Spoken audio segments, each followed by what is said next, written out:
Justice Sandra Day O'Connor. Thank you.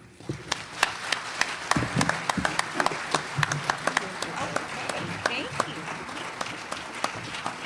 Thank you so much for a warm introduction, and thanks to the American Inns of Court Foundation for putting on this symposium. And I want to express appreciation to my fellow panelists for taking time to lend their expertise to the importance of civic education. Now today, I'm just an unemployed cowgirl, but my life and my career off the ranch have spanned complex, contentious, and crucial periods in our nation's history. And I've been fortunate to have both witnessed some of that history and been part of some of it. Growing up on a cattle ranch in America's Southwest shaped so much of what and who I am, and shaped values that still guide me. I do remain a cowgirl at heart, but other chapters in my life have also informed me and shaped some of my beliefs. My experiences on the Supreme Court and following are what drove me to my present passion for and commitment to civic learning in America. But before getting into that, let me take you back to an earlier time and why it relates to this conversation. When I graduated from Stanford Law School, I was engaged to be married to John, and he promptly got drafted. He'd been deferred, and we both liked to eat, so one of us had to get a job, and that was me. I had done very well in law school. I was way up there in law review and all those things, and so I thought it wouldn't be a problem. And there were at least 40 notices on the placement bulletin board at Stanford saying, Stanford law graduates, call us, we'd like to talk to you about employment. I called every number on the bulletin board. Not one of them would even give me an interview. They wouldn't talk to me. Well, why? What was the matter? I was female. That was what was the matter. They didn't want to hire a woman. And I heard somewhere down the line that the county attorney in San Mateo County, California, county seat Redwood City, had once had a woman lawyer on his staff. So I wrote him a letter and asked for an appointment and got one, went to see him, and told him that I really wanted to get a job and would love to work in that office. And he said, well, you're well qualified. And I did have a woman. She did a good job, and I'm willing to have another. But I get my money from the County Board of Supervisors, and I'm not funded to hire another deputy right now. So I'm sorry. And then he said, I want to show you around the office. You'll see that I don't have an empty office to put another deputy. So I really did have a problem. And I said, well, I'll tell you what. I'll work for you for nothing at all. You don't have to pay me if you'll let me do the job.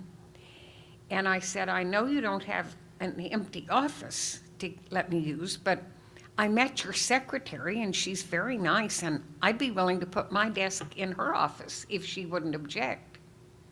And that was my first job as a lawyer. No pay, and I put my desk in the secretary's office. But I loved my job. I loved the work in that office. It really shaped my life and made me want to continue in the area of public employment, public service. And I continued to have various jobs after John and I married, and he joined a firm in Arizona. None of the firms would hire a woman when he did that, by the way. But I met a young man when I was studying for the Arizona bar, and he didn't know anyone in Arizona, and the two of us opened a neighborhood law office. We paid the rent, hung up the sign, and took whatever we could get. And that included some appointments to represent indigent criminal defendants, because in those days we didn't have public defenders' offices. So that was part of what kept us going. And life went on in Arizona. I ended up serving in all three branches of Arizona state government. And one day I got a phone call when I was serving on the Court of Appeals in Arizona, and the phone rang, and it was the White House calling. They said, it's the president. he'd like to talk to Sandra O'Connor. Yes, Mr. President. Sandra? Yes, Mr. President. I'd like to announce your nomination tomorrow for the Supreme Court. Is that all right with you? Well, yes, Mr. President. And that got me to the court. And I spent 25 years there, which was a fascinating experience, as you can imagine. I really did enjoy it. And then I thought, after all the 25 years, maybe it was time to step down. And I wasn't a spring chicken, but I still had a goal that was high on my list of things to do. And that was to do some restoration work for civic education in our nation's schools.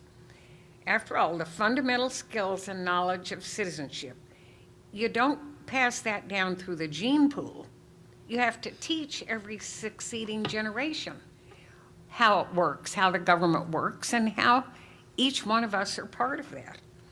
And those of us in the judicial system, I think, do have an obligation to try to help the public understand our role in our democracy. Democracy is definitely not a spectator sport, but I'm always shocked at how little people truly understand the so-called third branch of government.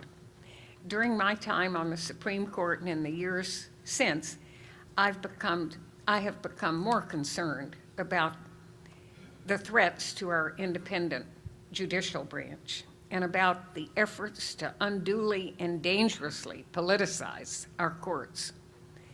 And I worry about some of the unfounded and sometimes hateful attacks on judges.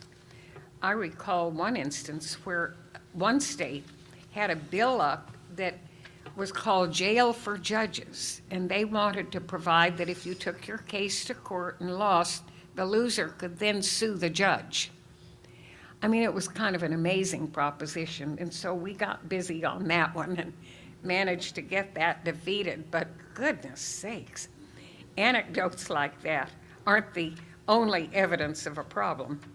I think a lot of research has been done by think tanks and universities and foundations and others that confirm the severity of the situation. And you've heard already some of the statistics in the introduction.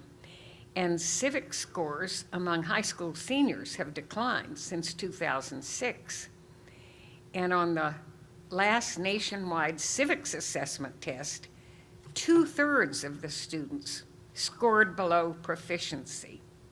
And you've already heard that only about 1/3 of adult Americans can name the three branches of government, let alone say what they do. And less than 1/3 of 8th graders can identify the purpose of the Declaration of Independence. And it's right there in the title. You know, makes you worry about that, doesn't it? Come on.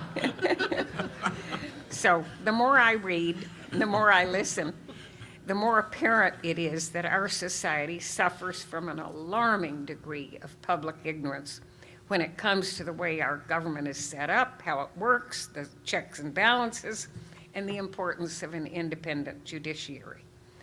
And I think the seeds of that ignorance are planted in the earliest years of children's education. But too often, that vacancy or vacant space is left unaddressed all the way through university days, even grad school.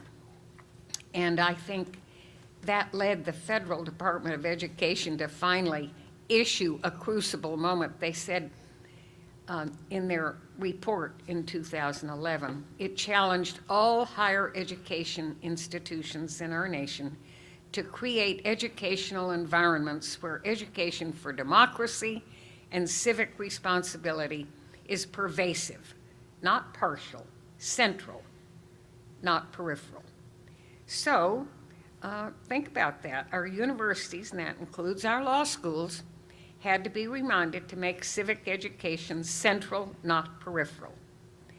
And I think one of the best ways of doing that is to, with lower grades, is to market and use that program we have called iCivics And I hope some of you are already volunteers in iCivics to get that spread through all levels of our schools in the U.S. It includes some wonderful video games and curriculum units and forums for student engagement.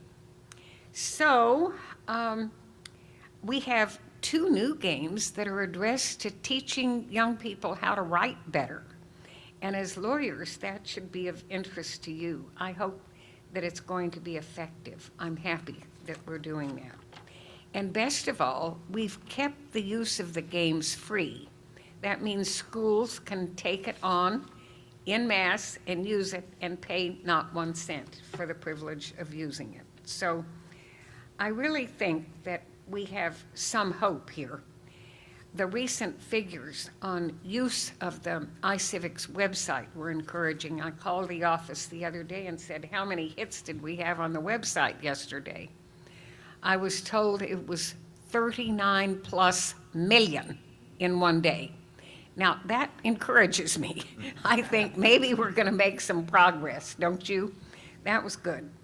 Now, I think that lawyers, who are by definition officers of the courts, do have special responsibility to serve as guardians and caretakers and advocates of and for the justice system. And I think that we need to be concerned about succeeding generations.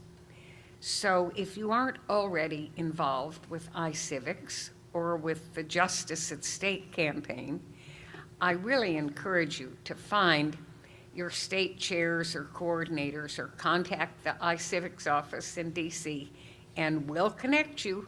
We need your help, and we need every generation of citizens for their support and leadership. And it's not going to get the same kind of news coverage as the budget deficit, but it's just as real, and it's just as important, and certainly at least as worthy of your attention and concern.